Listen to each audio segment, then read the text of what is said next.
Hi everyone and welcome back to PrepFusion. I'm Anish and today we will start with the module 2 of chapter 1, that is transformers. So like this module 2 will consist of many miscellaneous topics, right? In the module 1 we totally covered single phase transformer, everything from single phase transformer, few miscellaneous topics like this mutual and self inductance of a transformer, and you have auto transformer, then you have three phase transformers, then you have harmonics in transformers.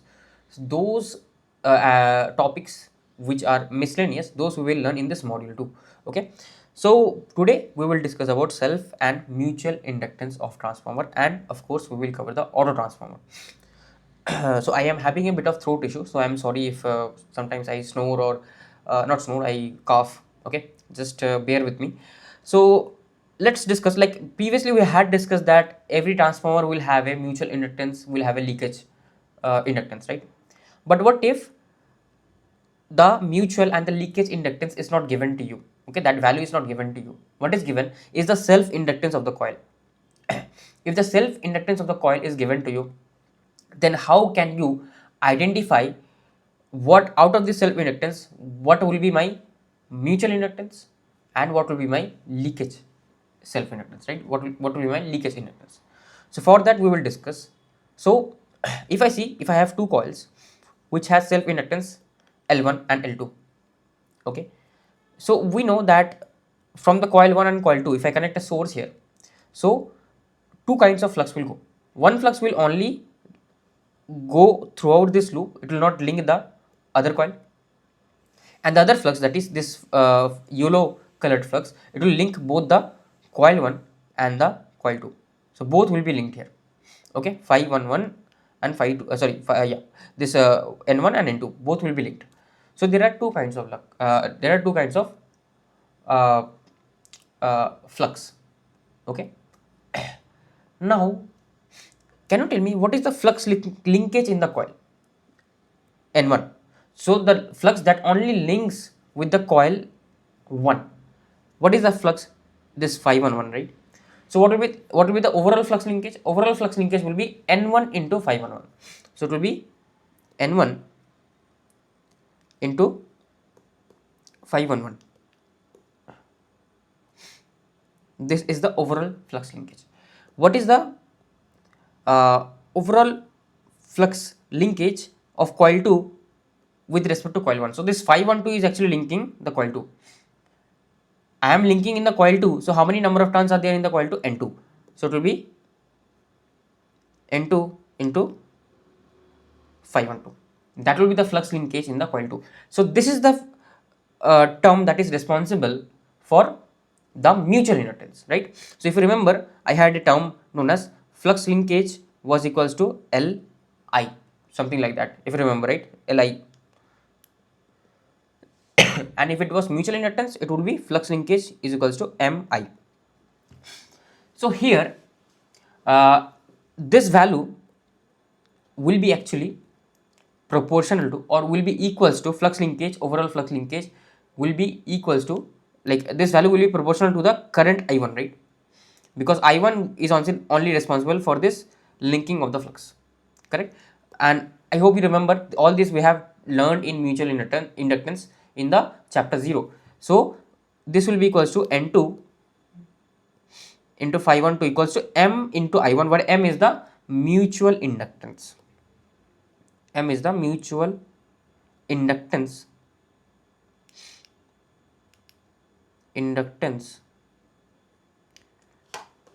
seen from the coil 1. Okay, that is what my M is equals to. Okay, so now what else can we discuss? And what about this one? This will be proportional to again I1 only, but this will be equals to, overall flux linkage will be equals to L phi, that is L1 into phi 1, L1 into I1.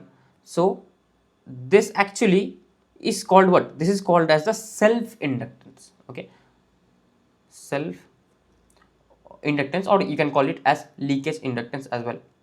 Okay, the leakage inductance or the self inductance of the coil. If the overall inductance is given, we have to, like, this will be called as the self inductance and this will be called as a mutual inductance. Okay, what about the other parts? So we can discuss about the other ones, right? So now let's discuss with respect to coil 2. So for coil 2, what is the flux linkage?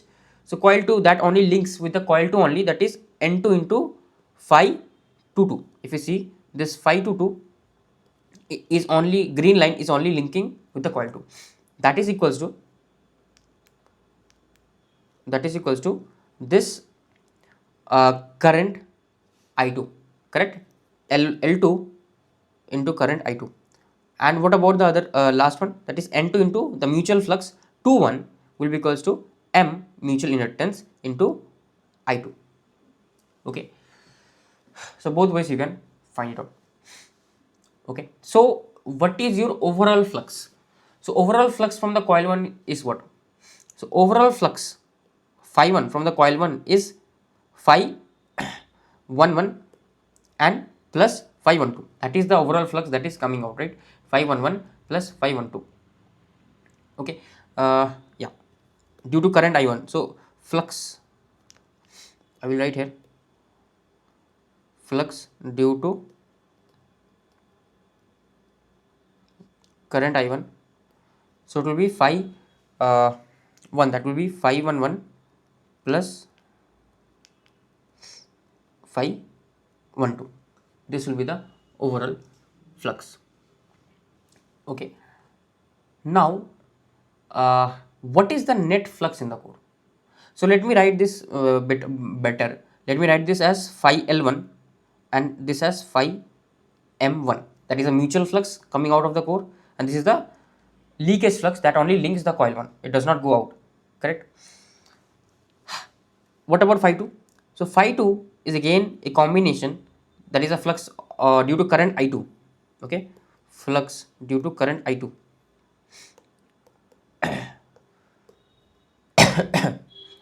Flux due to current I2. Phi 2 will be phi 1 2, sorry, phi 2 1 plus phi 2 2, where my phi 2 2 is equals to phi L2 and this is phi M2. Okay, the mutual flux. Now what is the overall flux linkage in coil 1? Because we know what is the, like, in coil 1 what is the overall flux linkage, because one thing we know is that what is the net flux in the core. What is the net flux in the core? So initially this source was there, due to this a flux got developed, right? And that flux interacted with this coil, and due to that another flux got developed here because a voltage got induced here, and that flux was opposite in nature so that it can oppose its initial cause. So this phi m2, what will be the direction of phi m2? Phi m2 direction will be in the opposite to the initial cause, correct? Will be the opposite to the initial cause. So what I can comment is that what is the overall flux linkage in coil 1? Okay, like initially we had only this voltage source, due to this a flux got developed phi 1 1, and then obviously this phi 1 2, like both the flux got developed phi 1 1 and phi 1 2. Phi 1 1 was only confined to this coil, phi 1 2 linked both the coils. Due to linking, what happened, a voltage got induced here, and the direction of the induced voltage will be such that it should oppose its initial cause. So it will induce its voltage such that it opposes the initial flux direction. So phi m1 was here, it will oppose the initial direction. So what is the flux in the core? So this is phi m1 and this opposition will be phi m2. It will oppose its initial cause. Okay, so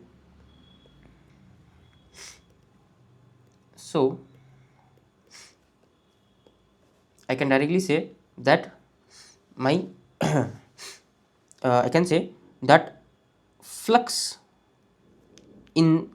present in the core after all this has happened in the core is phi m1 minus phi m2. That is the flux present in the core. Now what is the flux linkage in the coil 1? Modified value. So net flux linkage in coil 1. Okay,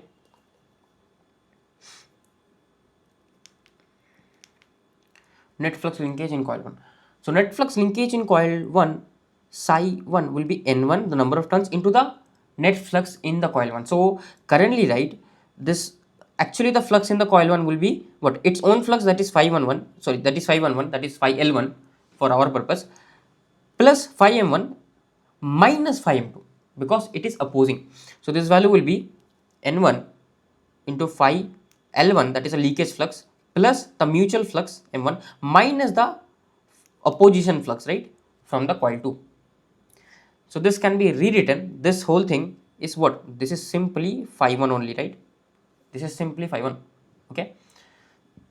So this value, net flux, right, in the coil 1, net flux in the coil 1 is N1 into phi 1 minus N1 into phi M2. Okay. And N1 into phi 1 is this, right? N1 into phi 1 is this. Okay. Flux link in the coil 2. And actually I made a mistake over here. Actually this should have been N2 into phi 2 is fine. But this, right, this should have been N1 into phi 21. Why? Why is it N1 into phi 21? Because this phi 21 is actually going into the coil 1 due to the current I2, it is correct. But this phi 21, if you remember, this phi 21 is going into the coil 1, right? So I have to multiply with the number of turns of the coil 1, not the coil 2. Just a mistake on my behalf. Here also there was a mistake. I just changed it, that this was my leakage flux and this was the mutual flux. Okay. So N1 into phi 1 will be L1 into I1. And your N1 into phi M2 is this value, right? Phi M2 is same as phi 21. So this is M into I2. So this will be minus M into I2. Okay. So what will be the, like, the KVL equation, right? So KVL equation will be what? This V1 minus of V1 plus I1 into R1 into d psi by dt, overall flux linkage. It will not be n d phi by dt because I have already considered number of turns, right? So the voltage equation will be minus of V1 plus I1 into R1 plus d psi over dt.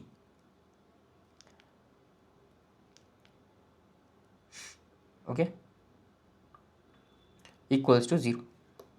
That is the overall flux linkage. Okay. Now psi 1, right? So what is psi 1? Psi 1 is this value, correct? So here what we can discuss is I will replace my psi 1. So my V1 will be equals to I1 into R1 plus this will be ddt of N1 phi 1 sorry L1 into I1 minus M into I2, this value, right? Whatever is this value, correct? So I can, what I can say, I can directly say that here, right, my V1 will be equals to I1 R1 plus L1 into di1 dt minus M into di2. So like L1 and M are obviously constant, so they can go outside, this will be inside. Okay, so now what I can say is I can write V1 this, right? I will do a bit of modification. What kind of modification? So I will do here, right? I will, in this value I'll multiply and divide by n1 by n2. It will not make any difference, but I want to rearrange my terms, that is the reason. Okay. So what I will do, I'll multiply and divide by n1 by n2. So this value will be I1 R1 plus L1 di1 dt minus M divided by n1 divided by n2. Okay, and di2 and the n1 divided by n2 can go inside. Okay, sorry, not n1 divided by n2, sorry, n2 divided by n1, sorry, this will be n2 divided by n1 and multiply and divide by n2 divided by n1, right? Okay, so here it will be n2 divided by n1 this will be N2 divided by N1 divided by, sorry, yeah, this is already done, right, divided by dt. Okay, so I will do one more thing. I will add and subtract one value. That is what I will add: n1 divided by n2 into m di1 divided by dt, and subtract this value. We will understand why is this important. Minus n1 divided by n2 into m di1 divided by dt. Okay, so now now what I will do is my v1 will be equals to I will club the like terms. Okay, what are my like terms? So my like terms are this d, whichever one is with di1 d2. So what we can do is I can club this term and this term together. Okay, so that is what I will do. I will club this one and this one together, and I will club this one and this one together. I will show you. So I will write here. All this I am doing just to derive the formula. Don't worry. At the end, conclusion is important. Just we have to derive bit of formula, that is that derivation. So this will be here. This will be L1, like di1 by dt can be taken as common. So this will be L1 minus n1 divided by n2 into m. This is di1 divided by dt. Okay, plus this n1 divided by n2 into m di1 by dt is there. Okay, and minus this value, correct, minus this value. Okay, so because here, right, n1 divided by n2 into m is common here and here, so I will directly take it common outside. So here ultimately what will be there? It will be this value will be di2 into n2 divided by n1 divided by dt. So I can rearrange this further, right? So what we can do is this, right, ddt we can take outside, because like this value can be written like this, that my v1 will be equals to I1 into R1 plus L1 minus N1 divided by N2 into M into di1 divided by dt. Okay, plus N1 divided by N2 and into M is there, and this will be ddt into I1 minus like why you have done this I will explain just in a second, into N2 divided by N1. So all this, right, whatever we have done just to draw this equivalent circuit, because I wanted to draw in terms of it self inductance, leakage inductance and the mutual inductance. Okay, so this whole thing, right, this whole thing is the mutual inductance. Okay, the EMF induced due to the mutual inductance. Okay, why? Because I know that this current, right, this current is what? This current is the secondary current referred to primary. So this current is secondary current referred to primary. Secondary current referred to primary. So don't have to remember the derivation, but understand this equation. So basically what we are telling, that this current is going to the secondary, I know. This is the input current I1, and through the mutual inductance, how much current will be going out? Simple case here, right? It will be I1 minus the referred current, that is I2 into N2 by N1. So this will be the current that will go through the mutual inductance. So that's why this equation is there. So ultimately what I am coming to, if you know the mutual inductance of the overall coil and the self inductance of the overall coil, then if I use that in a transformer, It's not like simply L1 will be the self inductance and M will be the mutual inductance. No, it will depend on the turns ratio. Okay, I will conclude it at the end. Don't worry, I will conclude it at the end. You don't have to worry anything. Okay, so that is the conclusion that we have to take out. So for now, just understand, if I have a inductance L1 of the coil 1 and mutual inductance M of the coil 1, then if I am seeing from the primary, okay, from the side 1, then the mutual inductance will be this value and the self inductance will be this value. Okay, that is the only portion. Now let's discuss about the secondary. Okay, let's now discuss about the secondary. So in the secondary, what is actually happening? In the secondary, what is actually happening?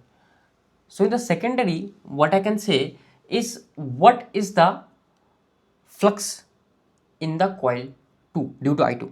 Okay, flux in coil 2 due to I2, it is basically phi 2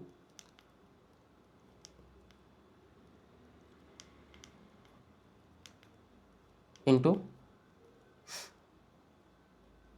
phi M2 plus phi L2. Okay, that is the flux in the secondary. Now this is the flux due to current I2, right? Current I2. But again, we know whatever was the initial direction of flux, all those things we'll consider. So overall, what is the flux linkage?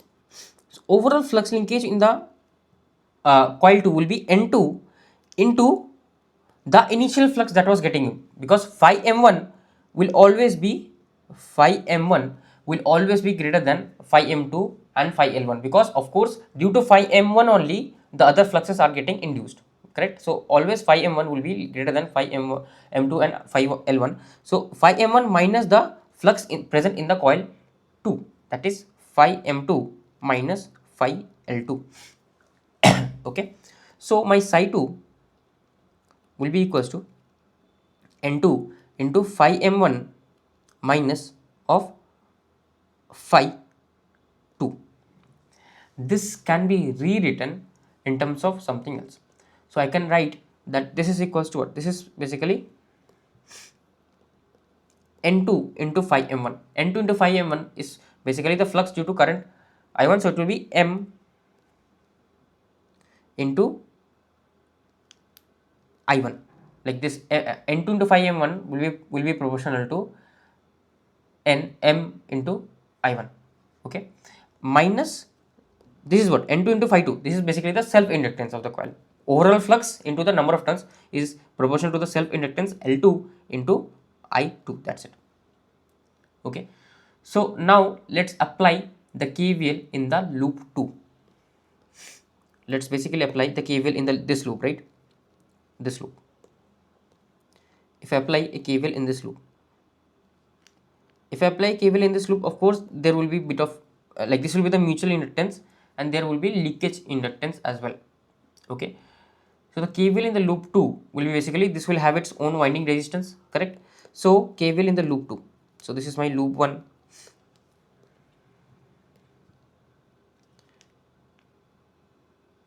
and this will be my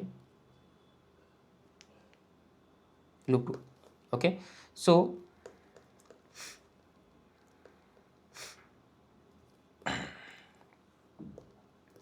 KVL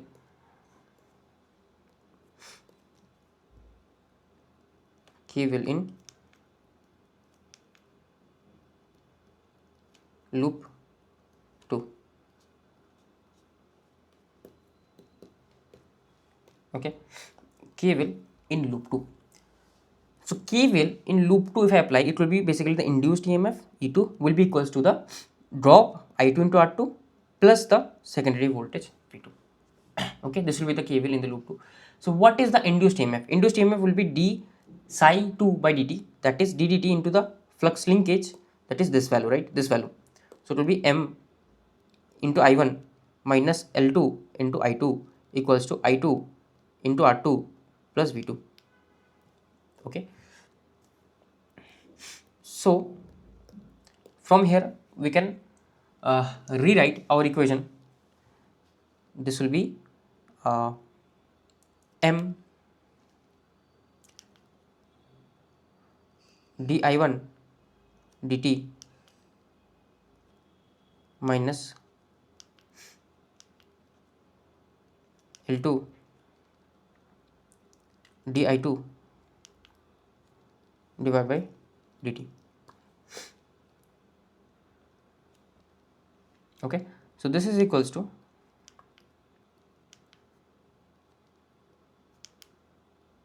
I2 into R2 plus V2. Okay, so now let's multiply this whole equation with n1 by n2. I will explain the reason just in a second. So if I multiply this whole equation with n1 divided by n2, this will be n1 divided by n2 into m di1 dt minus n1 into L2 into n2. Okay, this eraser is big. N2 into di2 divided by dt. This will be equals to I2 into R2 plus V2. Okay, sorry, n1 divided by n2 here also will be multiplied, right? So this will be n1 divided by n2 plus n1 divided by n2. Okay, now what we'll do, this term, right? This term, if you see, is present here as well. This term is present here as well, right? n1 divided by n2 into m into I1. So this term is actually, is it present here? Currently I am not able to see this. So I will add and subtract that term. So here, right? Also, what one thing I will do, another thing I will do is I will like multiply and divide by this n1 by n2 in this term and in this term. I will tell you the reason just in a second. Okay, so this will be same only. Okay, just here I will multiply and divide by n1 by n2. So I will multiply outside, it is just a constant number. So n1 this, right, I can, sorry, I will multiply and divide. So here again I will multiply this term with n1 divided by n2 and I will divide here as well with n1 divided by m2. Okay,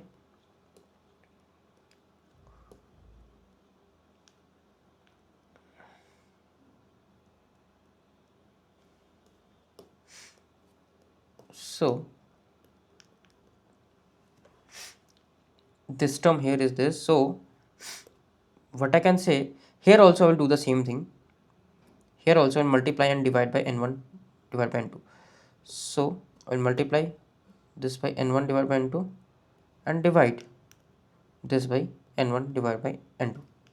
Okay, also one more thing I will do is here, right, because this term if I see is present with this negative I2 into n2 minus n1, I will actually add and subtract this term. Okay, so I will bring this term plus, okay, or here, right, minus, here this term is there, so this was with m minus m divided by n2 by n1, right? Yeah, divided by, sorry, m into n1 by n2, m into n1 divided by n2 into d of dt into I2 divided by n1 divided by n2. Okay, this was the term there present. So as I have subtracted here, I have to add this term because I obviously I want to nullify the effect, right? I will just, this manipulation I am doing just to get to a equation, that's it. That is the main sole purpose. Plus same thing, right? Plus I will add the same thing. Now we can rewrite this thing. Okay, how can I rewrite? Let me rewrite this thing, rearrange this thing. So I can write that here this will be n1 into N1 divided by N2 into M, I can take common here, right? So this will be N1 divided by N2 into M. This will be di1 divided by dt, or I can directly take it common, d dt minus I1 minus I2 divided by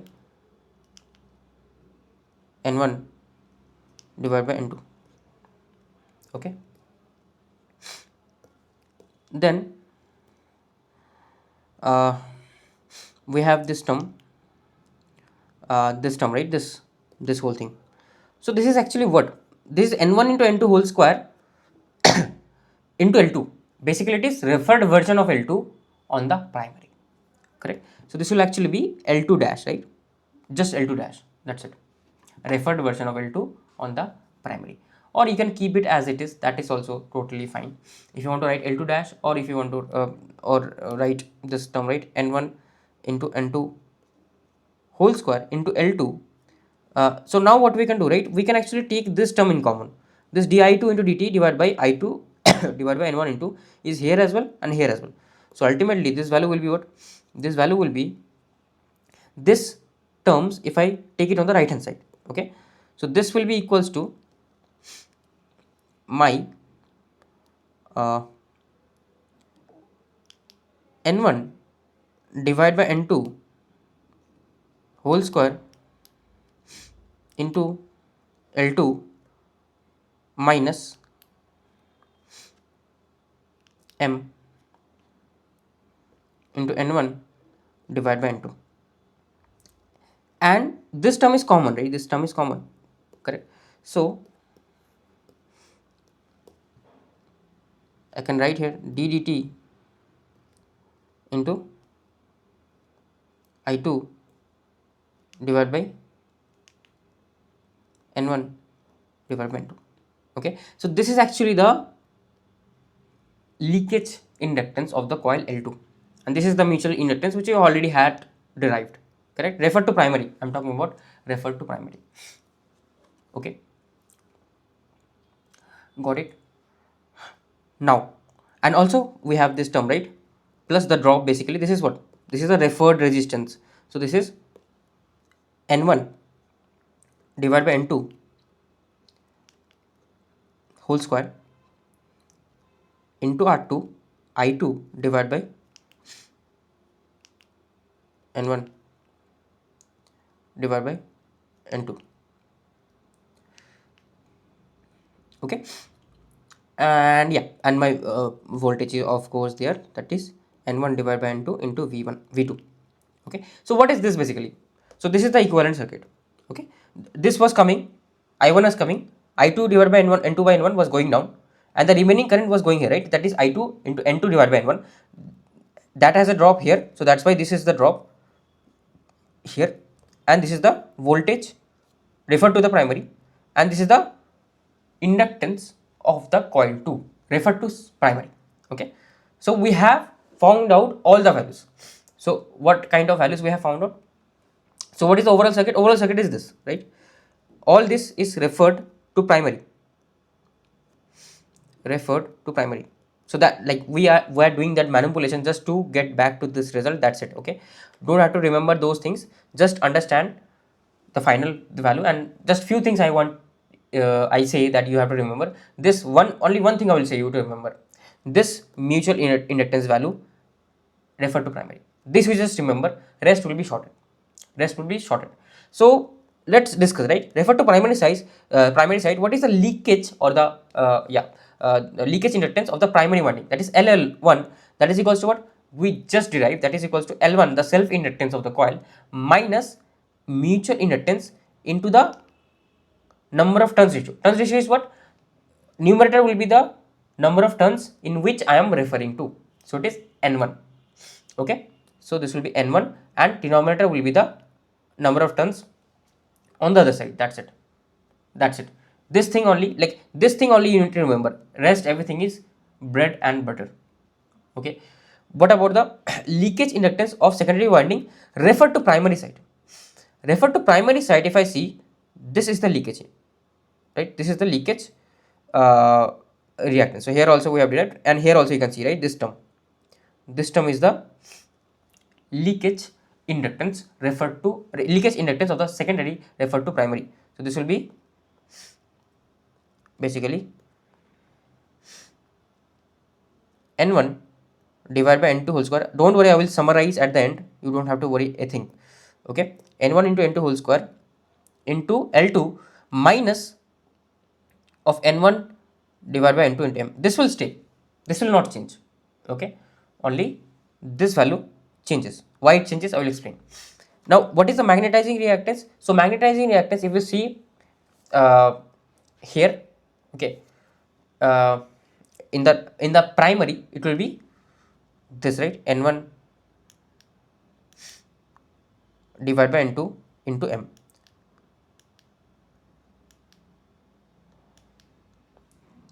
Now, what are the parameters referred to secondary side?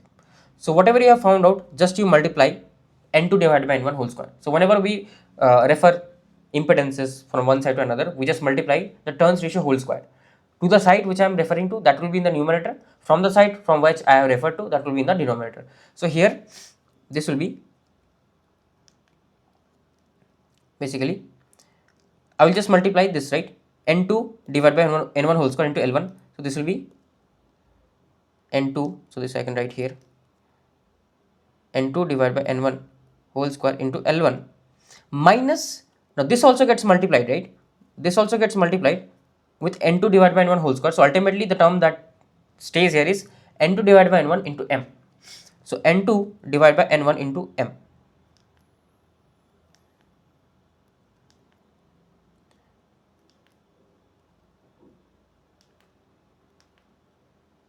Okay. So, how do you remember this? So, what is the magnetizing reactance in the secondary? It will be n2 into n1 divided by m. Basically, in whichever side you are in, that number of turns will be the numerator, and the other side number of turns will be the denominator multiplied by the mutual inductance m. That will give you the magnetizing, not magnetizing inductance, basically, not reactance, magnetizing inductance. Okay, here also it is not reactance, inductance. So that is how you remember. Okay, very short trick I have told you. Just remember this expression and everything is sorted. So other term will be simply, if I am talking about leakage inductance of the primary winding, so I am currently in the secondary side. So of course I have to multiply n2 divided by n1 whole square to L1 and just subtract the magnetizing reactance of that particular side. What will be LL2? The leakage reactance in the of the secondary. Here, as I'm already in the secondary, I don't have to multiply anything with L2. Just I have to subtract the magnetizing inductance, that is n2 divided by n1. So just have to remember this one thing. That's it. Other things you can relate. Other things you can correlate. Okay. I hope you got it. That is the only conclusion. That is the conclusion of this topic. Okay, so we will solve a very basic question on this. So the very basic question comes from this topic. Okay, very basic question. The parameters measured for 220 volt, 110 volt, 50 hertz single phase transformer are the following. Okay, self inductance of the primary coil. So L1, self inductance means overall inductance, L1 is equals to 45 millihenry. Your L2 secondary coil inductance is 30 millihenry. Okay, and your mutual inductance between the primary and the secondary winding, what is it? Your mutual inductance is M is 20 millihenry, or mutual inductance also you can say, mutual inductance only they have called. So using the above parameters, find out the leakage inductance and the magnetizing inductances. Very simple, right? Refer to what? Refer to the primary side. So refer to the primary side, my L1, LL1 will be what? LL1 will be very simple, right? It will be L1 minus of the magnetizing inductance. So what is the magnetizing inductance? Refer to primary. So if I am primary, so primary number of turns will come here, then the secondary in the bottom. So N1 divided by N2 into M. This will be L1 is 45 minus N1 divided by N2. So N1 is basically 220 divided by 110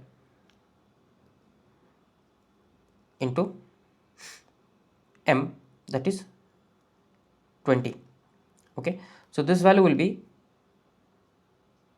45 minus 40. So this will be 5 millihenry. So leakage inductance is 5 millihenry for L1. What is LL2? LL2 refer to the primary. So it will be N1 divided by N2 whole square into minus same magnetizing inductance. So it will be N1 divided by N2 into M. This will be into L2 is also there, right? Into L2 is also there.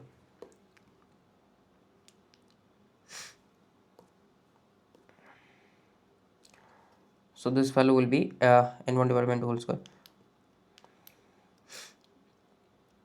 So this will be 2 whole square into L2. L2 is for how much? 30.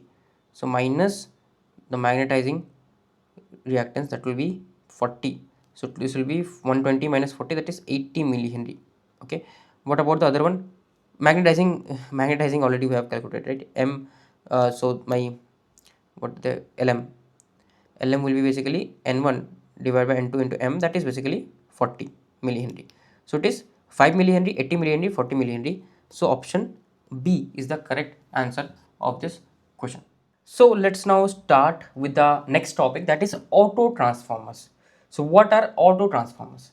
So auto transformer is just like a single winding, or sorry, two winding transformer only, that is single phase transformer only.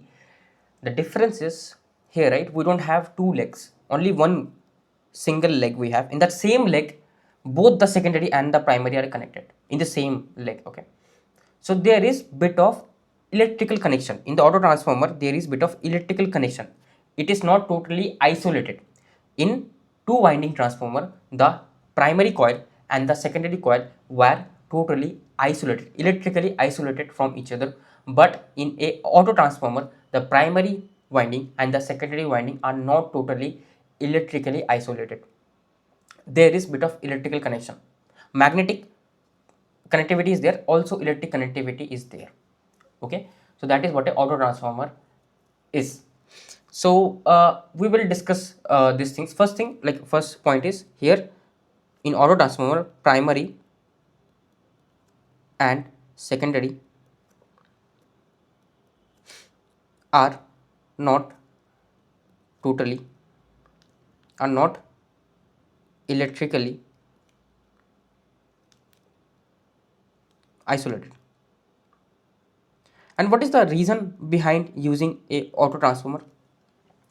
So basically a auto transformer is used to get voltage at different levels.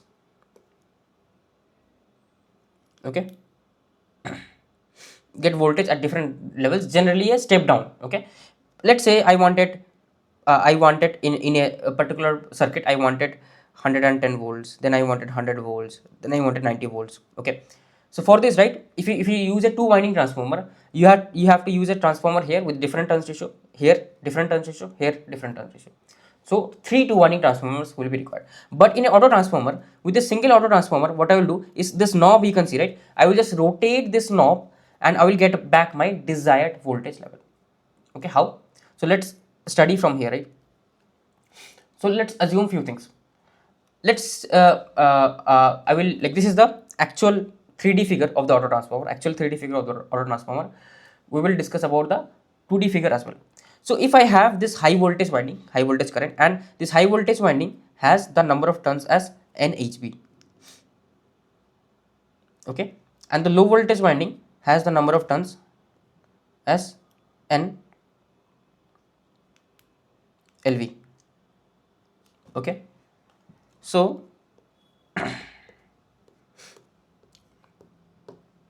so what I can say is, what is the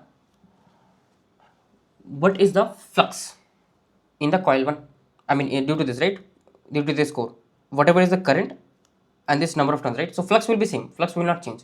So basically I can say that NHV into d phi by dt is the induced EMF in the coil 1, correct? Whatever is the flux in the core, whatever there will be in the flux in the core, this flux in the core, this flux will be somewhat in the upward direction.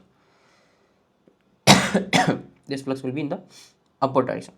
Okay, so if this flux is phi in the core, then the induced EMF EHV will be NHV d phi dt.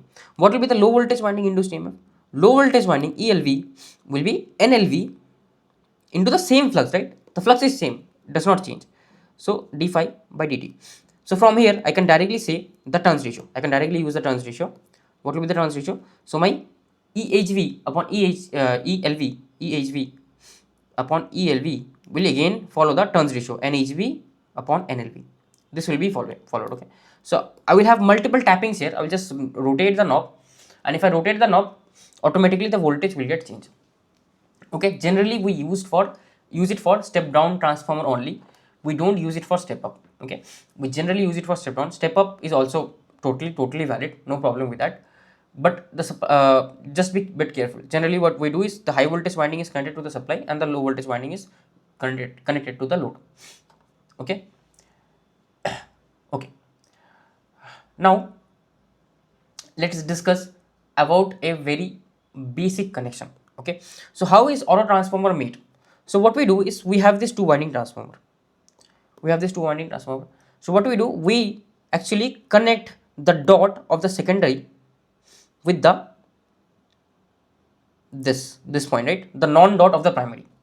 So if I have this point A, B, C, D, so we interconnect the C and D point. So here I have this A,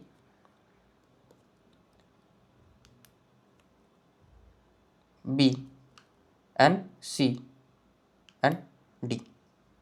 Okay, so we will connect this B and C. So from here I can say that this will be the, let's assume this as the voltage, induced voltage V1, this let's assume this voltage as V2, right, because this coil is inducing voltage V1 and this coil is inducing voltage V2, right, here, and this number of turns here is N1, here it is N2. Okay, so what is my NLV? NLV is basically equals to N2 only. What is my NHV? NHV is the combination of these two coils, correct? So NHV is equals to N1 plus N2. Okay, so now let me mark down the current directions. So here this current will be I2, okay, and this current will be I1. So what will be this current? This current will be I1. Okay, sorry, through this, actually this is not the current. Actually the current flowing through the coil was supposed to be I2, correct, and current going into the coil is supposed to be I1. So this current is not I2 actually, sorry, this current going into this coil is I1, this current going into the into the dot. So one should come into the dot and other one should, sorry, this one should go out of the dot and then this one will go into the dot, correct, opposite manner. So this will be the current direction here, I2. So what will be the current here? Current here will be I1 plus I2. Okay, so from this also you can simply derive. So what we initially knew, what was the initial voltage? So what was the initial voltage? Initial voltage was V1 only, correct. Now as it is VHB upon VL2, so what I can say, I know my V, like I am just proving the same equation, whatever I have derived here, same equation here. Okay, so I know my NHV is this, NLV is this, N2. I know that my V1 over V2 is what? V1 over V2 is N1 over N2. Okay, now if I take the inverse of this, not the inverse, if I add 1 on both sides, so V1 divided by V2 plus 1 equals to N1 divided by N2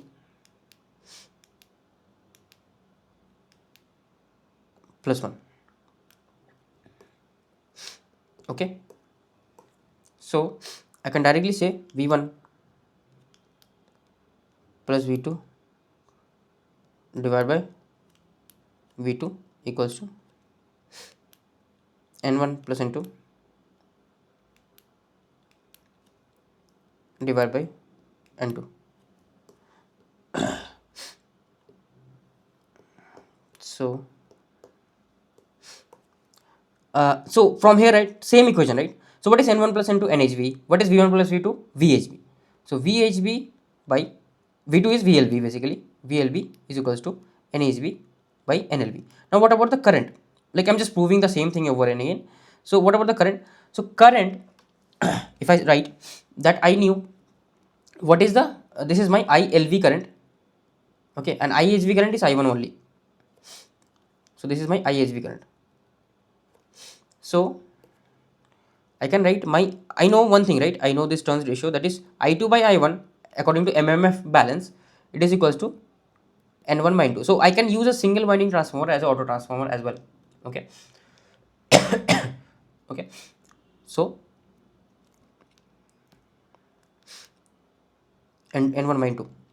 So from here, if I again do the same thing, that if I add one on both sides, so if I add 1 on both sides, this will be I2 by 1 plus 1 equals to N1. Mathematically I am proving it.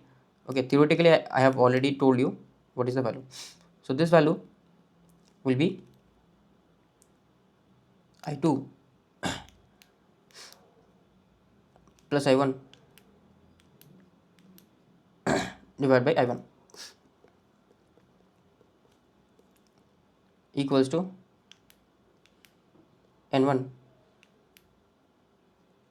plus N2 divided by N2. So this will be equals to I LV divided by IHV equals to N HV divided by NLV. Okay, same thing whatever I have described. Now why, what is the reason we cannot actually, we don't want to use sometimes the secondary, the low voltage side? Why we don't want to use the low voltage side? Okay, so the thing is, here this winding is there, right? This winding is there, okay, and let's assume that this auto transformer is rated for 1000 volt slash 400 volt, I mean initial value, then I can obviously, this is changeable, right? This is changeable. What if you apply 800 volts? Okay, what if you want to step up this transformer? So you say, sir, I will apply here 800 volts. Okay, so what I'm expecting on the primary side, I'm expecting, like, what is the turns ratio? It is 10 by 4, so it will be 2000 volts, correct? Just same reason, right? Just same reason, like two winding transformer, you cannot do this, right?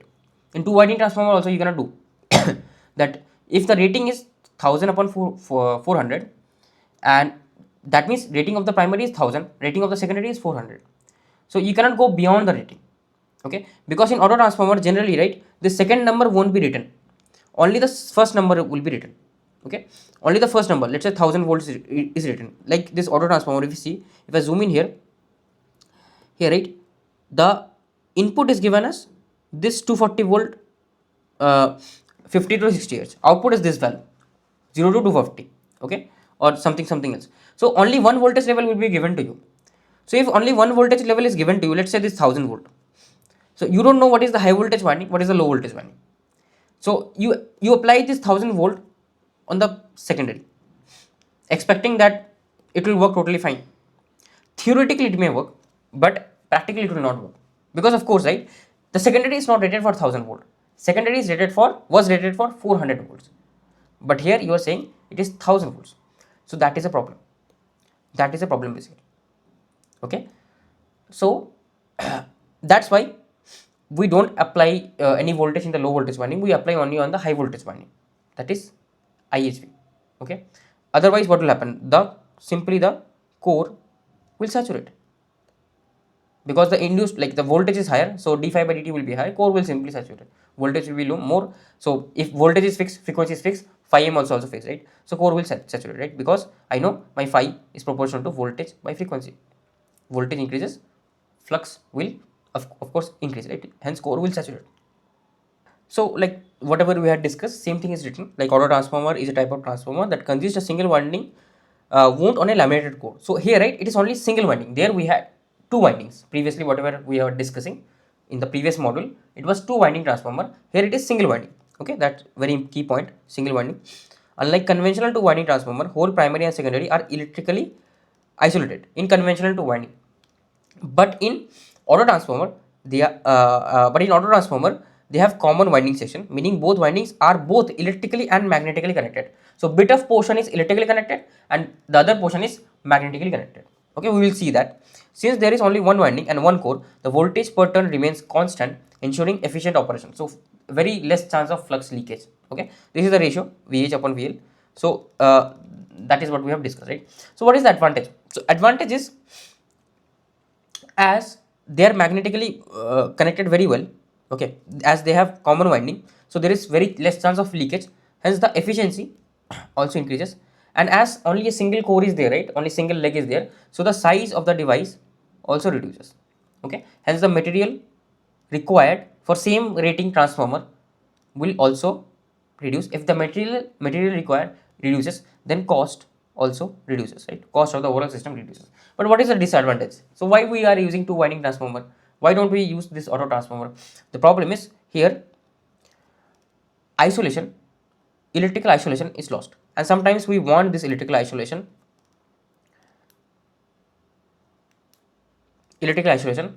in case of faults. In case of power system analysis, we will discuss this. There, right, we want this electrical isolation. If the electrical connection is there, then if the fault happens in the primary, fault will also happen in the secondary. Okay, but if there is electrical isolation, then whatever happens in the primary, as it is electrically not connected, the fault may not reach the secondary. That is the advantage we will discuss in power system analysis. Okay, so also there are a few more disadvantages. You cannot just simply use auto transformer like a two winding transformer. Two winding transformer has its own advantage, auto transformer has its own advantage. Okay, got it. So actually you could have proven it using the MMF balance equation as well. I would have simply used the MMF balance equation for proving the current equation. So what is the MMF balance? So MMF balance is NHV into ISV. Okay, of course the flux will have bit of initial magnetizing current, right, that will be responsible for exciting the whole core, plus NHV into ISB will come due to what? Due to the opposing MMF provided by the LV. So I am not explaining here. So first we had this magnetizing MMF. Due to that, this opposing MMF came. To overcome this, we had this extra MMF NHV into ISB, that will be equals to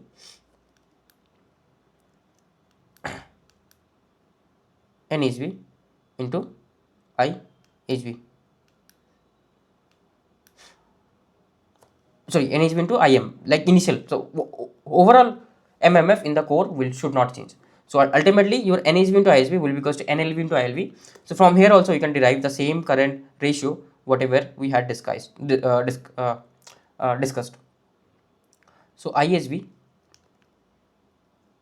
divided by ILV will be equals to NLV divided by NHV.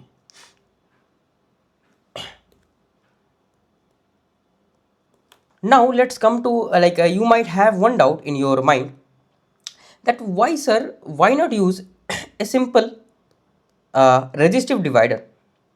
Why not use a simple resistive divider instead of this auto transformer to step down the voltage, right? Few students may have this doubt. Few students will already know like what is the problem in using a resistive divider. So if I use this resistive divider, okay, so for now it is simply R and R. So the voltage V2 will be equals to V2 will be equals to V1 into R divided by R plus R. So this will be V1 divided by 2. Okay. So yeah, that will be the value of voltage V1 and V2. Got it. Now what we can discuss here is, this is the open circuit voltage. Now what if I connect a load here? Because of course load will be there, right? If I connect a load here, let's say that load value is, let's say, some 2R value or something. Load resistance value is 2R. what will happen now? Will the V2 by V1 be same? No, it will not be same. You can calculate, like you can calculate the equivalent value, all these things you can do. So V2 by V1 will not be equals to, for sure it will not be equals to 1 by 2. That is for sure. Okay, that is for sure. V2 by V1 will not be equals to 1 by 2.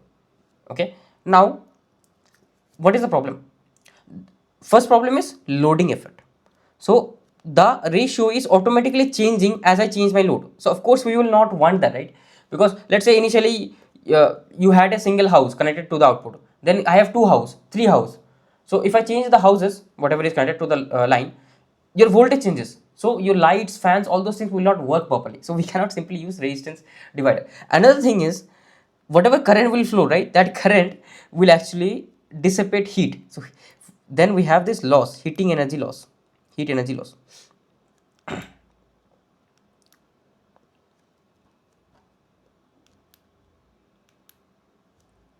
Okay, heat energy loss. So that's why, very basic thing, I know many of you guys will have this doubt, that's why we cannot use simply ratio divider. So auto transformer, whatever load you connect at the output, it does not matter, voltage ratio remains same, because there is no loading effect. The voltage transfer happens through flux, not through this current and all those things. So that is a comparison between a voltage divider and auto transformer. Okay, in auto transformer as well, we can increase or decrease the voltage. Generally we decrease it only, but increase is also possible. Power handling, power transfers by induction and conduction. Here, right, power is not the same, because power is getting dissipated in the resistor. In transformer, yes, there are losses, but it's not like huge losses, right? Not that great. Transformer efficiency is 97%. If you just calculate the efficiency here, right, it will be very bad, trust me. 50-40%, something like that. Okay, so that is the difference. That is the reason why we cannot use our resistive divider here. Okay, basically here loading effect will come, and here why the loading effect is not there in the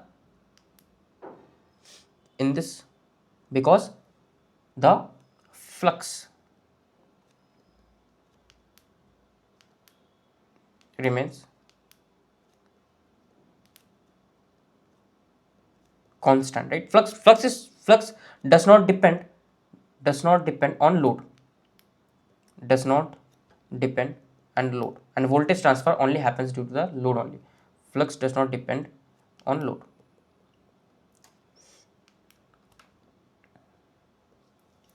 Okay, got it. Now let's discuss a bit about power transfer. Okay, so what is the power input to this auto transformer? We will discuss about that. What is the apparent power input to the auto transformer? So I have this. What is the input apparent power? Input apparent power will be this voltage into the current, right? That is the input apparent power. So VHV into IHV conjugate. What is the output apparent power? Output apparent power is this value, that is VHV into VLV into ILV, right? That is the output apparent power. This should be same because it is just a transformer. So input apparent power should be equal to output apparent power, because the overall energy remains conserved in a transformer. Of course there are losses. For a second we are ignoring the losses. One more thing we can do, we can write this, right? We can actually rewrite this thing. VHV, we can rewrite this thing. VHV is what? V1 plus V2, right? That is what my VHV is equals to. So this will be V1 plus V2 into IHV.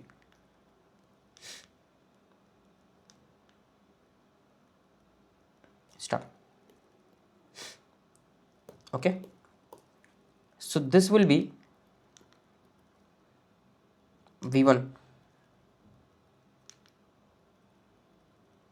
into IHV plus V2 into IHV start. Okay, now there are two kinds of power here. So this power, right, V1 into IHV is the transform power. Okay, and this power is the conducted power. Why? Because here this number of turns is common between the primary, between this HV and the secondary. So here it no magnetic transfer is actually happening. No magnetic transfer is happening, just electrical transfer is happening. Here, yes, here the secondary and primary number of turns are different, right? So that's why this much amount of voltage is getting transformed magnetically. So this is known, this is called as the transformed VA, and this is called as the conducted VA because this power energy transfer is happening due to conduction. So this is known as conducted VA. Okay, got it. So uh, we can actually this V1 into IHV star, this transformed VA can be written in terms of other things as well. Okay, so this V1 is what? This V1, this V1 is basically equals to VHV minus VLV,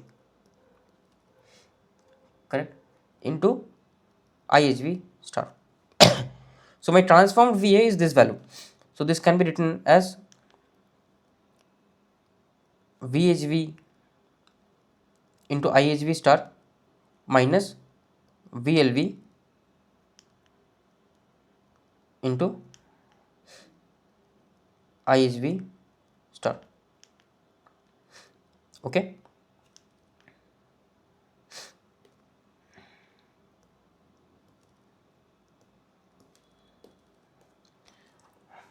got it. And what is the overall input? Overall, like overall input, right? S input is what? S input overall, or okay, let me keep it as it is. Let me not break it down. So what is the overall input? Overall input is S in, right? Overall input power was what? It was VHV into IHV conjugate, correct? So if I find out the how much energy am I transferring using magnetic flux, that is a transformed energy. So ratio of transform energy. So out of the total energy, how much is going to the transformed one? So S transformed upon S, what do you call, S transformed upon S input, right? So it will be equals to S transformed is what? This value. So that is VHV minus VLV into I conjugate, IHV conjugate, divided by VHV into IHV conjugate. So this is what? This is VHV minus VLV divided by VHV. So this is basically 1 minus VLV divided by VHV. Okay. So what is this? This is just the turns ratio. So this will be 1 minus NLV divided by NHV. So basically what does it mean is that the percentage of power that is transformed is 1 minus NLV minus NHV. Okay. So what is the percentage of power transferred through conduction, electrical conduction? Because this is the portion through which energy is transferring through magnetic energy. How much is the conduction transfer happening? So S conduction is conduction upon S in. This will be equals to S conduction is this value V2 into ISV.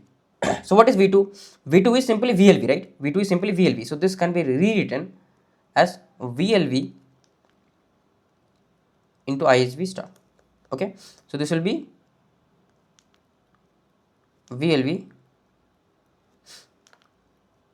into IHV star divided by, now input power is what? VHV into IHV star.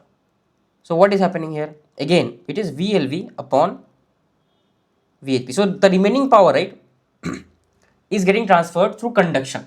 So this is the amount of power that is getting transformed magnetically, and this is the amount of power that is getting transferred through conduction. So this will be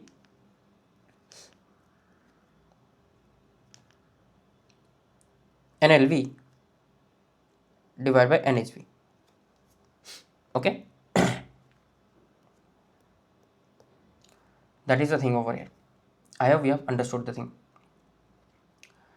Okay, understood. So how do you remember this? So basically what you have to remember is, how do you remember, like this, these were the formulas. Sometimes they will ask you that what is the conduction volt ampere, what is the conduction volt ampere, like through where the energy is getting transferred electrically, and what is the transformed volt ampere. So these are just derivations. No, don't have to remember the formula. Remember how am I deriving this. Remember how have I written this expression. All the other educators will tell you to remember this formula.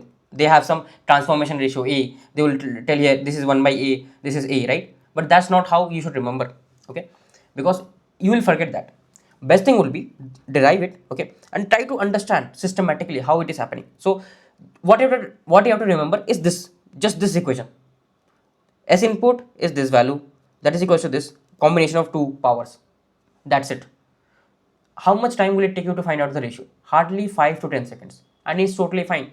GATE exam gives you 3 minutes to solve a question. So 5 to 10 seconds, if you are sparing for deriving the expression, that is totally fine. It will not take you much more than that. I'm explaining here, that's why it is taking me time. Okay, so now let's come to the another portion about the weight. Okay, so now we will discuss how much weight are we saving in copper winding. Okay, so in the previous, like in the model 1, I briefly discussed about weight. I told you to ignore that, like number of tons, that winding factor, all those things. So today we will discuss about it briefly. So how do I measure the weight of a winding? So I know a winding has two dimensions, like it has three dimensions actually, but if I want to write, the weight of the winding will be proportional to the length. Basically it will be proportional to the volume, because weight is density into volume. So it will be proportional to the length and multiplied by the area of the cross section of the winding. And what is proportional to length?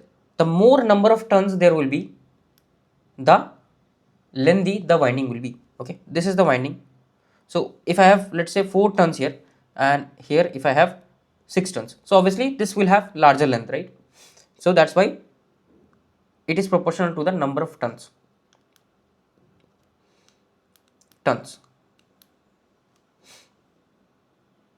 And here about the area.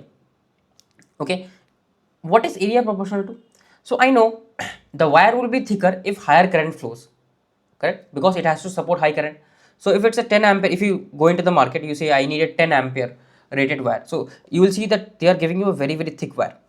If it's a 1 ampere rated wire, you will see it is thin wire. Why? Because the material is, let's say, copper or something, and every material has a constant current density, the maximum permissible current density. What is current density? Equals to current by area. So every material has a constant current density. If I want to, like this and this both will have constant current density. If I want to pass more current, I have to either increase the area or either increase the current rating. So current density is constant, so I will be, if I has increased, current density is constant, so I have to increase the area as well to keep this current density constant. If somehow I increase the I and I don't increase the area, what will happen? The current density will go beyond the rated current density, and that will damage the wire. So actually what is happening, my area is proportional to the current, because current density will be constant. So area will be proportional to the current here. Okay, area will be proportional to the current. So ultimately my weight of winding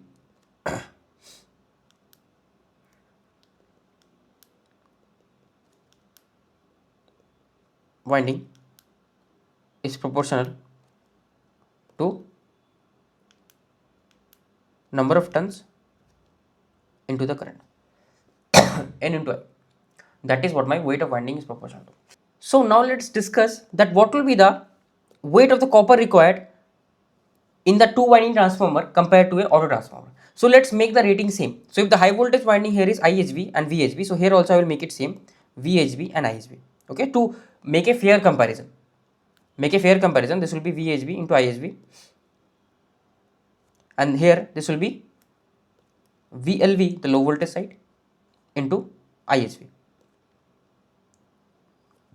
into ILV basically, the low voltage side, this current, and primary turns will be NH, secondary turns will be NHV, NLV. Okay, simple transformation. Now, what is the weight of copper required here? So, weight of copper required for a two winding transformer. Weight of copper required for a two winding transformer. Okay, so weight of copper required for a two winding transformer here, right? This is not I1, I2, simple, very, not this NLV. It will be basically what? This will be NHV actually.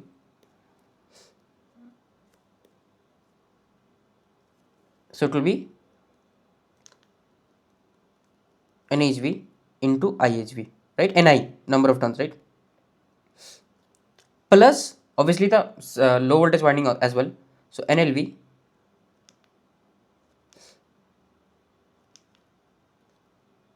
into ILV. Okay, so this is the weight of the copper, and I know MMF balance equation. I know MMF balance equation. MMF balance equation.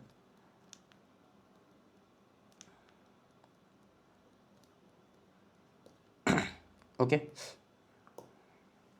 so this will be NHV into IHV will be equals to NLV into ILV. I'm just comparing the same, like if they have same ratings, then what will be the values? So overall weight of two winding transformer will be what? It will be basically these are same only, so it will be 2 into NHV into IHV or NLV into ILV, whichever one you want to write, you can write. Okay, now let's come to the case 2. So this was the case 1. Now weight, I will take this here, weight of the copper required for a auto transformer. So weight auto. So here if I see, this is one winding, this is another winding. Okay, so how many number of turns are here actually? This overall is NHV, correct? This whole is NHV. So this one will be what? NHV minus NLV. So this one will be NHV minus NLV, the blue one. Okay, the blue one will be NHV, the whole NHV minus NLV. Okay, into the just hold on, into the current. So what is the current flowing through this winding? IHV. The current flowing through this winding is IHV only, so that will not change. Let me mark it in blue only. What about this orange winding? What about the orange winding? What is the number of turns of the orange winding? Number of turns of the orange winding is NLV only, right? This is NLV only. What is the current? So the current here, right, is not ILV.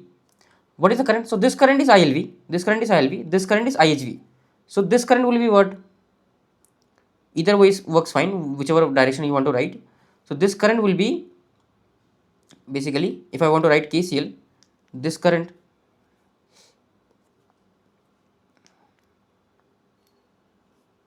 will be IHV minus ILV. That is what this current will be, correct? So am I correct? So okay, this current is going here, this IHV current is coming here. No, actually IHV is lower, right? We know IHV current will be lower. So actually this is, the current direction will be something like this, right? Because here it is leaving from the dot, here it should enter the dot, right? My fault. So actually this direction of the current will be what? This direction of the current will be ILV minus IHV. Okay, so what is the current in the winding? Current in the winding is ILV minus IHV, because ILV will be higher than the IHV, of course, because voltage is higher in the high voltage side, so current will be higher in the low voltage side. So it will be ILV minus IHV. Okay, so this value will be equals to what? This value will be, if I rearrange the terms, so this is NHV into IHV minus NLV into IHV and then minus NLV into IHV. So this is NLV into ILV minus 2 NLV into IHV is there. Okay, 2 NLV into IHV is there. Now if I take the ratio, of weight of conductor in auto transformer to the weight of conductor in a two winding transformer. Okay, so this will be what? So this will be equals to, what is the weight of conductor required in auto transformer? So the weight of conductor required in auto transformer, which we have already, like this is what, this is basically NHV into IHV, this is NLV into ILV. So it is 2 times NHV into IHV, same, right? So MMF balance equation. So 2 times NHV into IHV minus 2 times NLV into IHV divided by what is the weight required in the two winding transformer for same rating, 2 into NHV into IHV, 2 into NHV into IHV. So we are saving in basically copper because that extra current is getting transferred conductively. That is the reason. So it is NHV into IHV.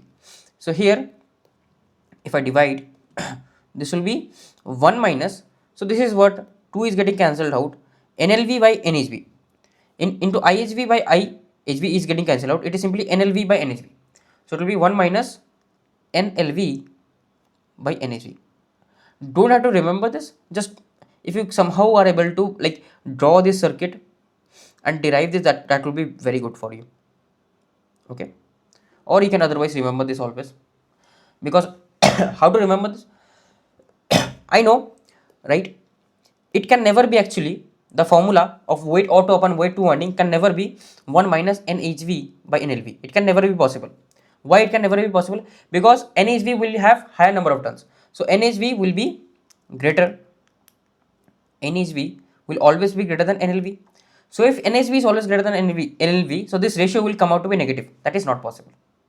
That is not possible. So that's how you remember the formula, that I know the auto transformer will take less copper than two winding transformer. How much savings? 1 minus NLV. Sorry for the cough. I'm like my throat is really hurting. Okay, so NLV divided by NHV. Okay, so how to remember, why will the NLV will come at the numerator? Because NLV will always be less than NHV, hence this ratio will always be less than 1, hence I am subtracting 1 from something, so that will come out to be positive. So what is the total savings in copper? What is the total savings in copper? So copper savings. So that's how we remember the formula. I told you the trick to remember the formula. So what is the overall copper savings? Okay, copper savings.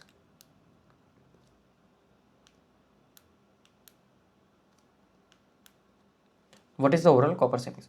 So overall copper savings will be the amount of winding that are required in the two winding transformer, okay, minus the weight required in the auto transformer divided by the overall winding required in the two winding transformer, correct, into 100%. Like if they are asking how much percentage of copper am I saving if I use a two winding, if I use a auto transformer, okay, so it will be basically, what is the weight in two winding? Weight in two winding is simply this, right? If I this is what, this is 1 minus weight auto divided by weight two winding, okay, into 100%. So this will be equals to, basically what is weight auto upon weight two winding? This value, right? This value, 1 minus NLV upon NLHV. So it is 1 minus NLV upon NHV into 100 percentage. Okay, so from here I can directly write it will be equals to NLV upon NHV. So amount of saving in percentage will be NLV upon NHV into 100%. Simply how can I remember again, right? I cannot save more than 100%. So basically it will be ratio of the turns. Which one will come in the numerator? Because I can only save less than 100%. I cannot save more than 100%. So copper saving will always be less than 100%. Hence the ratio will always be like numerator NLV will come, then NHV will come. That's how you remember this. Okay, got it? I hope you remember. Now how much here, right, we discussed how much are we transferring through conduction and how much are we transferring through this induction. So for this I don't, unfortunately I don't have a trick. Unfortunately you have to remember a bit that power transferred inductively, this is also known as the inductive power transfer. So S power transfer inductively will be equals to 1 minus NLV divided by NHV into the overall power, or the rating, kV rating of the auto transformer. This AC is also called as kV rating of the auto transformer. So how can I remember this? So just have to remember that here, right, just remember that in case of copper savings, what was the turns ratio? NLV upon NHV. So in all the other cases the turns ratio will be this only, NLV upon NHV. So power or the energy transformed inductively will be 1 minus NLV upon NHV into S auto, and power transferred conductively will be equals to S conduction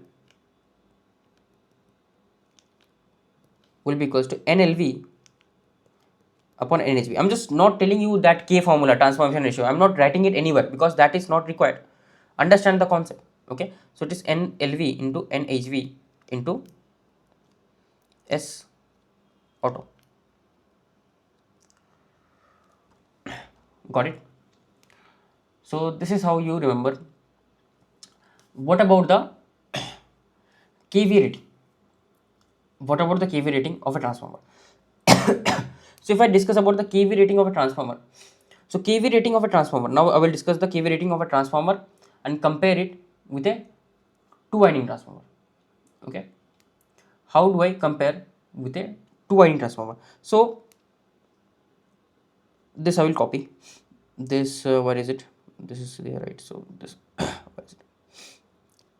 Yeah, here.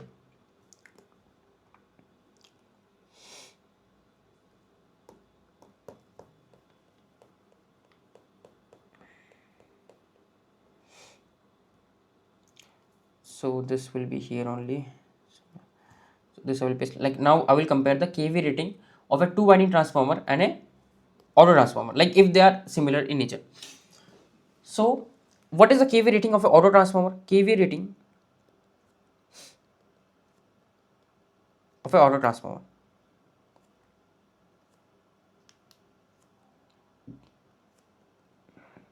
it will be VH VLV into IHV equals to VLV into ILV. Okay, so this is the kV rating of an auto transformer. Now this auto transformer, how I made from here, right? So what is the kV rating here? The kV rating here is kV rating of a two winding transformer. So this, right, I will color some other.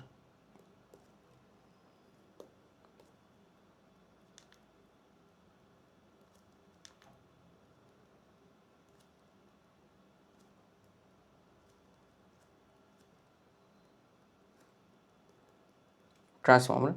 So this will be equals to V1 into I1. This is the kV rating of a two winding transformer, or V2 into I2, whichever one is working. Okay, from here only I converted here, right? So what things I know? I know that my VHB, if I want to compare, like if I want a fair comparison, right, my VHB actually is the sum of V1 and V2. So VHB is sum of, here it is in terms of I1 and I2, if I want to write V1 plus V2, and IHV is the same current as the I1 current, right, of the two winding transformer. Now if I want to compare the ratings, okay, of S auto upon S2 winding, what will be this equals to? This will be equals to the, what is the kVA rating? V1 plus V2 divided by into I1. So V1 plus V2 into I1 divided by here it is V1 divided by I1. So this will be equals to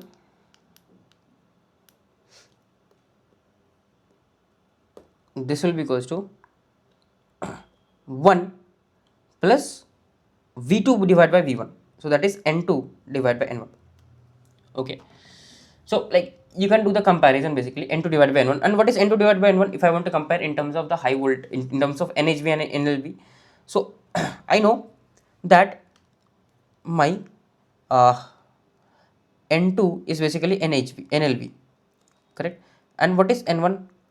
N1 is basically NHV minus NLV. Okay. So I can rewrite this equation because I want to write in terms of NHV and NLV only. S auto upon S two winding transformer, this will be equals to basically this will be NHV minus NLV plus NLV divided by NHV minus NLV. So what is happening is that it is NLV divided by NHV minus NLV.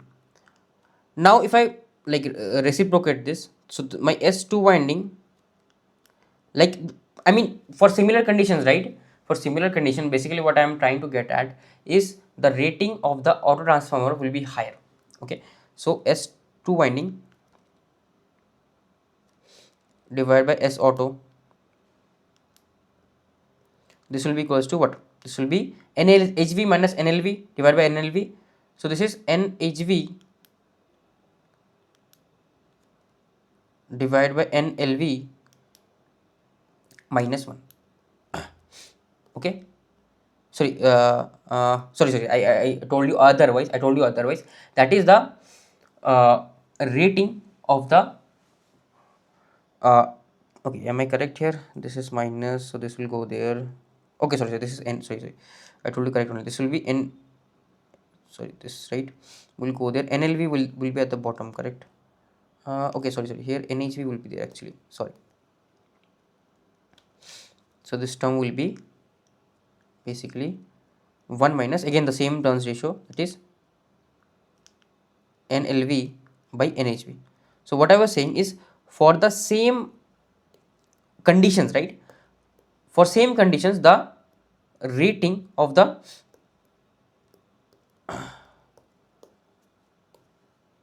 two winding transformer will be more, the rating of the auto transformer will be more than the two winding transformer, because like it is just a fraction, right? So S2 winding is a fraction of 1 minus NLV upon NHV. So for the same conditions, if the conditions are same, the rating of the auto transformer will be higher than the rating of the two winding transformer. So S auto will be here higher than S2 winding. So let's discuss about the other two parameters named voltage regulation and losses. So how will I define the voltage regulation and losses? I will not derive it directly with a formula. I will just say to you that one ratio we have found out, that weight of auto transformer will be less than weight of two winding. The ratio is somewhat like this: 1 minus NLV by NHV. So if weight has reduced, that means I need less amount of copper. If I need less amount of copper, that means what? The resistance of the winding will also reduce, right? So if the resistance has been reduced, so the drop I into R will also be reduced. So voltage regulation also will be improved. Okay, voltage regulation also will be improved. So what will happen? This ratio wherever you see this ratio is actually tells me that it is lower, it is less than 1, right? So I have to make it more than 1. So voltage regulation for a similar kind of auto transformer compared to a two winding transformer, it will be more. So how do I write it? So basically I divide it by 1 minus this value, right? So this is the common factor that will stay forever. So if voltage regulation has voltage regulation has improved. So if voltage regulation has improved, that means what? That means drop has been reduced. That means voltage regulation will be more nearer to the zero, right? Because no load voltage and full load voltage will be similar. So I will simply multiply this number. Okay, I will multiply this number. Sorry about that. So I will multiply it. So here this will be 1 minus NLV divided by NHV. Okay, so that is what will happen. Basically voltage regulation will improve means it will be more closer towards zero. So that's why this factor is there, that is less than 1, that gets multiplied to make it more closer towards zero. What about losses? So losses also, if you see that resistance reduces, right? So resistance reduces. So if resistance reduces, again the I square R loss also will reduce. So losses will also reduce, correct? So here the losses, the copper losses, I am talking about the copper losses, or in general the overall losses of a auto transformer will be less. Of a auto transformer will be less than what? It will be than the two winding transformer, equivalent two winding transformer. Okay, two winding transformer, this multiplied into 1 minus this ratio. This ratio will always be there, NLV by NHV. Okay, so these are few comparisons. Like, don't have to remember the exact numbers, but just remember like what happens is losses, in which case losses is more. Is it the auto transformer or is it the two winding transformer? Okay, so these things you should keep in mind. So now let's discuss about more things, like whatever we have discussed, the same thing. Now what we will do is we will compare with a conventional two winding transformer. Okay, if I want to convert a conventional two winding transformer, will it always work as an auto transformer? That is what we will discuss. Okay, so one circuit diagram we have already discussed, that when my B and C are shorted. So if my B and C are shorted, that means what?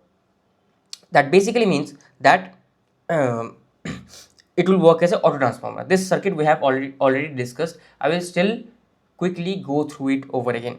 So let's assume that we have a transformer that has a rating of 10 kVA. Okay, 10 kVA transformer we have. So what will be the current here? That is I1, normal I1. So I1 current will be equals to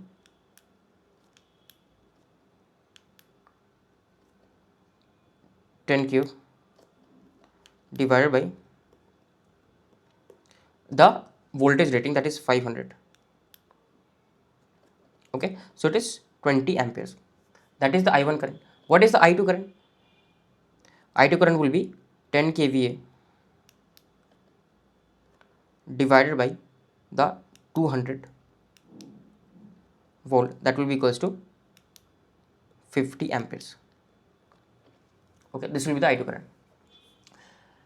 Now if I connect the dot of one of the winding to the non-dot of the other winding, that is I connect the, okay, here it is B is here, yeah, B will be connected to C. Then what will be the values here? Okay, I1 will still, like, this is the same winding, right? It can at max support 20 ampere. It cannot support more than this winding cannot support more than this. So from here 20 ampere will come. From here how much ampere will come? From here this current will come, right? This current, this was what I2, that is 50 amperes. 50 amperes. So on the output I will have 70 amperes.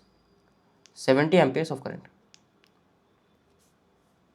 Okay, on the output I will have 70 amperes of current. that will be the output current. What is output voltage? Output voltage is 200 volts. So you see the kVA rating has automatically increased. If you see the kV, that's why this formula is there, but it will not always increase. So in this case, if you are shorting the B and C, then it will increase, but it will not always increase. Okay, so here what we can say is this voltage is how much? This voltage is basically this 500 volt plus the 200 volt. So this voltage is 700 volt. Okay, so 700 volt. So I can directly say that what is the kV rating here? So the kV rating is what? 700 into 20, which is equals to 14 kVA, or it is 200 into 70, which is equals to 14 kVA. So what is the ratio? If you see, what is the ratio of a two winding transformer kVA and a auto transformer kVA? So S auto upon S two winding transformer is equals to this 14 kVA divided by okay, something here, this will be 10 kV, right? Okay, I guess I have done a mistake here, right? This should not be actually, I'll just correct it. So here, right, this will be 1.4. So what is 1.4 basically? So what is NH upon NV? So NH is the number of turns here. So here, right, if I see, like N2 upon N1 is 2 upon 5. Okay, so what will be the number of turns in the low voltage winding? It will be N2 only. What will be the number of turns in the high voltage winding? It will be 7. So NLV upon NHV will be 2 upon 7. Okay, it will be 2 upon 7. So this should have been 2 upon 7 subtract plus 1 inverse. Yeah, so actually this ratio is 1 upon 1 minus NLV upon NHV. Okay, basically the kV increase. If anything, any term will increase, that means this term will come in the denominator, otherwise this term will come in the numerator. So actually here I will just rewrite this. I will just rewrite the formula. So my S auto will be equals to S two winding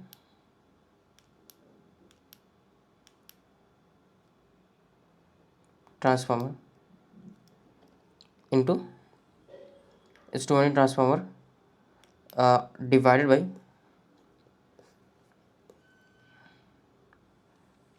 1 minus NLV divided by NHV. Okay, so this is the important formula.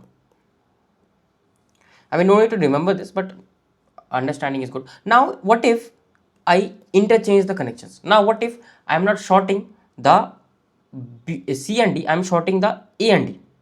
Now will this work as the same formula? So here, right, it was actually additive polarity. Why additive? Because both the voltages here, if I see, final voltage was getting added to 700 volts. Here, is it again additive polarity? Yes, of course it is additive polarity, but in the secondary side now. Okay, so again it is additive polarity. So C and D is here, this will be 200 volt, and my A and B will be again 500. So this secondary side will be 700 volts. Okay, and this current is again, like we already know this current is 20 amperes, this current is 50 amperes. So this current is how much? This current will be 70 amperes, or no, this current will not be 70 amperes actually, because current will flow like this. So maximum current that can flow through here is 50 amperes. So this will be 50 amperes, and this current will be how much? This should flow into the dot, coming out of the dot. So this will flow something like this, correct? This will be 20 amperes. So okay, this is 50, 20. So from here actually how much current needs to get in? That is 70 amperes, and this voltage will be this voltage will be 500 amperes. So actually that formula will not always works. Okay, that formula does not always work. So that's why, like, we should not remember the formula, we should solve the circuit. Okay, this formula will not always work, just be careful regarding this. So I will actually not here, right, what is happening is my NLV upon NHV. So HV is this, no, LV is this. So like this formula actually will work, but like there is bit of caveat, so I'll explain. So here, right, what is my kVA rating? So my kVA here, if I see, if I multiply the primary voltage and the current, so it is 500 into 70. And if I see the secondary voltage and current, secondary voltage is 700 volt and this is 50 amperes. Okay, so 700 into 50, so this will be equals to uh, 35 kVA here, or here also 35 kVA only, right? So is the formula valid? Actually the formula is valid. What is NLV upon NHV now? So NLV is how much voltage is there? 500. NHV is 700, so it is 5 by 7. So actually the formula is valid, but only for additive polarity. If it is subtractive polarity, it will not be valid. We'll see this. Okay, so I will use the formula. So my S auto should be equals to S2 winding. So what is S2 winding? S2 winding, actually originally it should have been 10 kVA, correct? 10 kVA divided by 1 minus NLV upon NHV, so 5 by 7. So if I do this, right, 5 divided by 7 plus 1 inverse into 10, that is 35 kVA.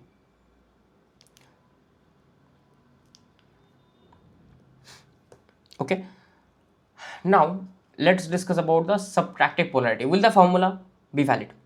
So let's do it. So now subtractive polarity means I will connect the non-dots with each other. Okay, I will connect the non-dots with each other.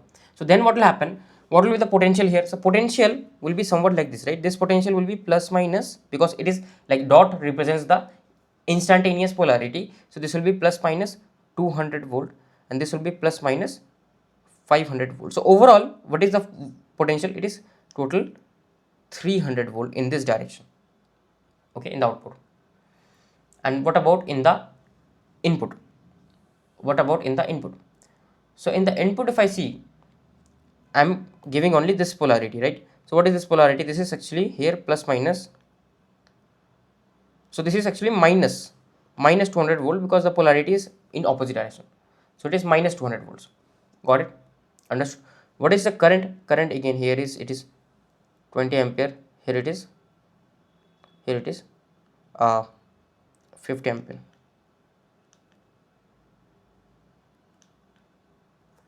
Okay, so here it is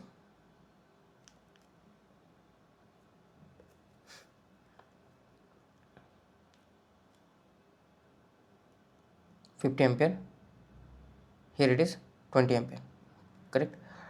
So what is the current here? Current here is 20 ampere, right? So this winding is same, right? So current through here as well should be 20 ampere only. So what is the current through here? Current through here will be 70 amperes.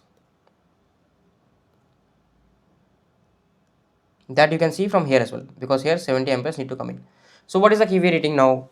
kVA rating now, if I see, it is like in the right hand side, if I see 30 into 20, 30 into 20, and if I see the kVA rating of the input side, is it the same?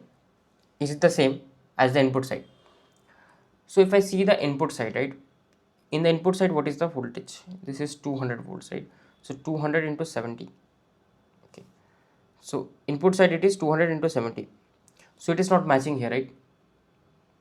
It is totally am I correct? Okay, hold on, something I have done wrong, because this current direction should be like this. It should be upwards. Sorry, it should be upwards. Sorry. If this is upwards, right, so here 20 amperes is coming, here 50 amperes is going. So actually I'm wrong. Actually this will be 30 amperes here and this will be 30 amperes here. Okay, now it is fine. That's what I was thinking, that it must be same, right? How can it be different in primary and secondary? Now it is fine. So either it is 300 into 20, or like ignore the negative sign, we're just considering the apparent power. So it will be or 200 into 30.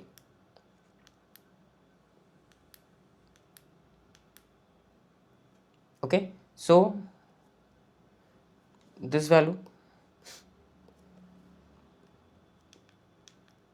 is what? 6 kVA. 6 kVA. Okay, is our formula working? So what is my N LV by N HV? So LV side is this one, that is 200 volts. SG side is this one, 300. So 2 by 3, correct?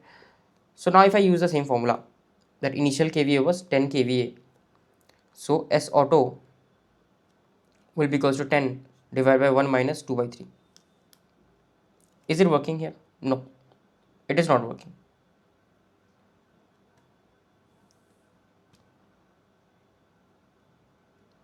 It is totally not working, right? It is totally not working. So it is like 30 kVA, which is wrong, right? Actually it should have been 6 kVA. So actually this formula, just be careful if you are using this formula, is only valid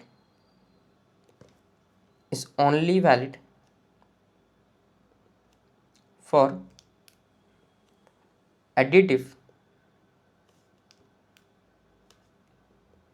polarity.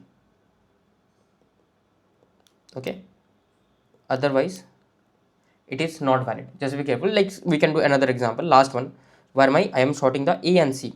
Okay, I am shorting the dots now. So if I am shorting the dots now, I know the current direction is something like this.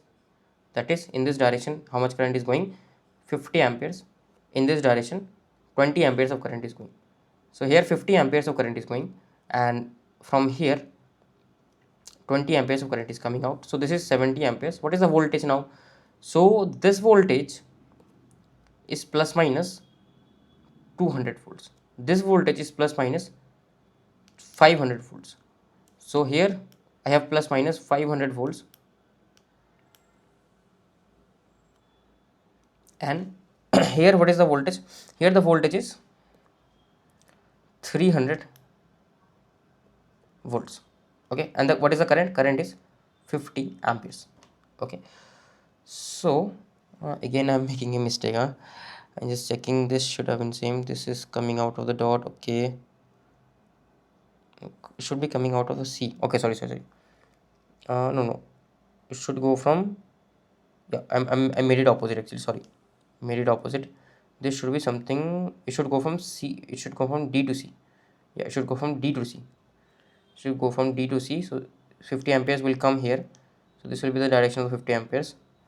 So this will be direction of 30 ampere, but here, right, from here actually, sorry, from here, yeah, from E to B 20 amperes will go. So yeah, in this direction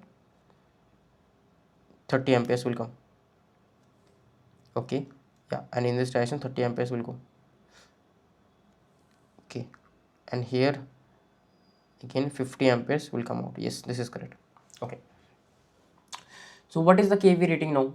So if I measure the kV rating now, right, if these two are shorted, here kV rating from the primary I am seeing, that kV rating of the auto transformer I am seeing 300 into 500 into 30 amperes.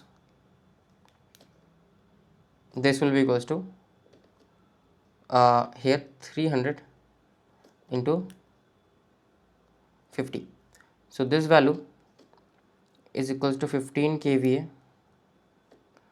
Okay, and if I use the formula now, what is the formula? Formula is this: S auto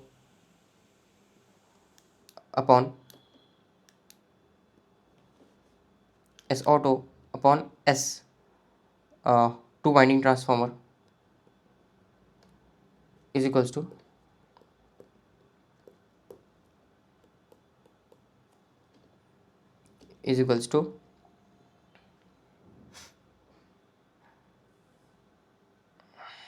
this value, right? So it will be equals to S auto upon S2 winding. So this value will be equals to whatever formula we had derived, that is 1 by 1 minus NLV upon NHV. So what is NLV upon NHV in this case? So here if I see what is NLV is, here if I see the low voltage winding is this one, right? So what is the total number of turn? 300. So it is 300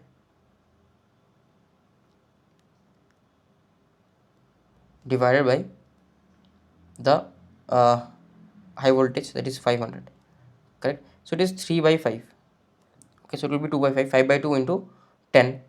So 5 by 2 into 10, so this will be 25 kV, which is wrong, right? So your formula will not always work here. Just be careful, your formula will not work. So it only works for that additive polarity. So these are the advantages of auto transformer. We have material savings. I discussed weight of copper will be less, so we have material savings, we have higher efficiency because losses will be lower, design will be more compact, it will have improved voltage regulation because the resistance will be low. But what are the disadvantages? So the disadvantage is here.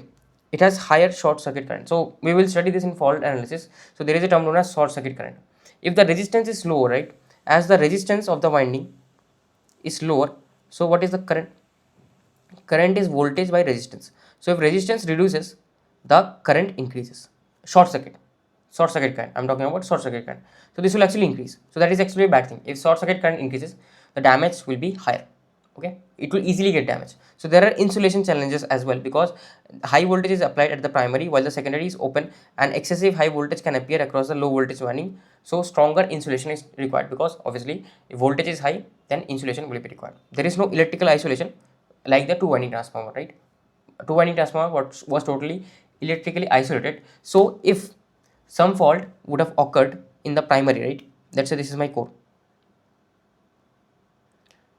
and if some fault, ignore my drawing, if some fault would have occurred here, this would not have been affected, like this would not have got damaged, like whatever is present in the other part of the circuit, that would have been totally isolated in a regular two winding transformer.